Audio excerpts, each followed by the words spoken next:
bound by common interests. James and Alice Benton, Melanie's parents, ruled over the second largest plantation in the county, but their holdings were only slightly less than Gracefield, the Rocklin estate.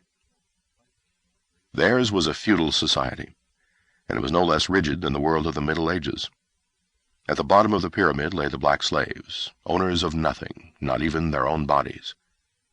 Over them, the poor whites struggling for survival. Next were the shopkeepers and small businessmen, then the professional men, the lawyers and doctors who touched on all worlds. At the top, at the apex of Virginia society of 1840, were the elite group of plantation owners whose estates ran into thousands of acres, and whose whims were law to the slaves and free whites who kept the cotton and rice flowing out of the rich earth. The South was ruled by this upper class, by men like Wade Hampton of South Carolina and the Lees and Hugers of Virginia.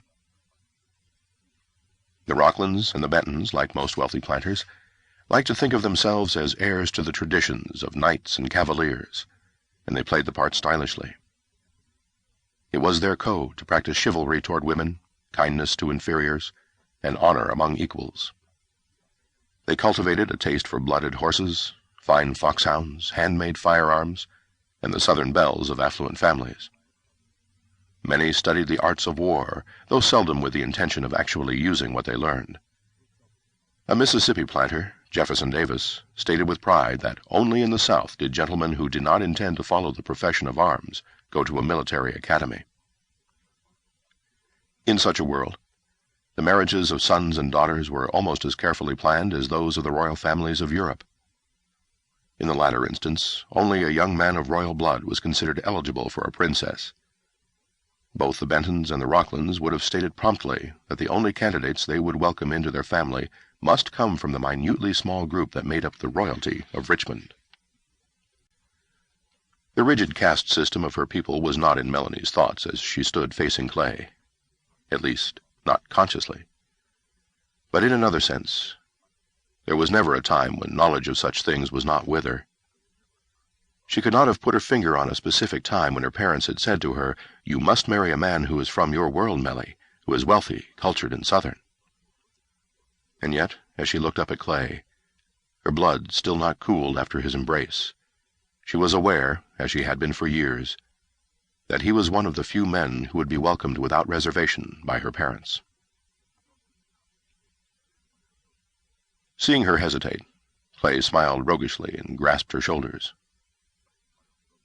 "You do love me, Mellie. I know you do." He would have kissed her again, but just at that moment the sound of a voice filtered through the arbor, startling both of them. They stepped apart quickly, and Melanie smoothed her hair nervously. "Clay, you in here?" Noah Rocklin's cane tapped on the stone walk that led from the house to the arbor, and his pace was so halting and slow that by the time he rounded the corner and saw his grandson and Melanie, the pair seemed calm and uninvolved. "Here we are, grandfather," Clay said quickly, stepping forward to meet the old man. "We were making plans for the ball tomorrow. Here, sit down and help us." "No time for that, boy." Noah Rocklin studied them, his black eyes sharp as ever, despite his 73 years. Time may have bent his tall figure and transformed his coal-black hair to silver, but he had lost none of the astuteness that had enabled him to create an empire out of nothing. 50 years earlier he had stepped off a boat at the dock in Richmond, a penniless lad from the coal mines of Wales. With no backing, no influence, and little education, he had shouldered his way into the cloistered world of the rich planters of Virginia. He had gotten his start by means of a bay mare who could beat any horse in the country for a quarter of a mile. Moving around from meet to meet, he had won purses, then invested in a worn-out farm that he bought for almost nothing. He had purchased one slave, Jacob, and in their first year together the two of them had wrenched a bumper crop of cotton from the woebegone farm. Noah still had Jacob, along with 160 other slaves, and that first farm of 120 acres was now lost in an ocean of over 50,000 acres, all rich black land that sprawled over much of the county. Only one thing held as much importance in Noah Rocklin's heart as his self-made empire, and that was his wife.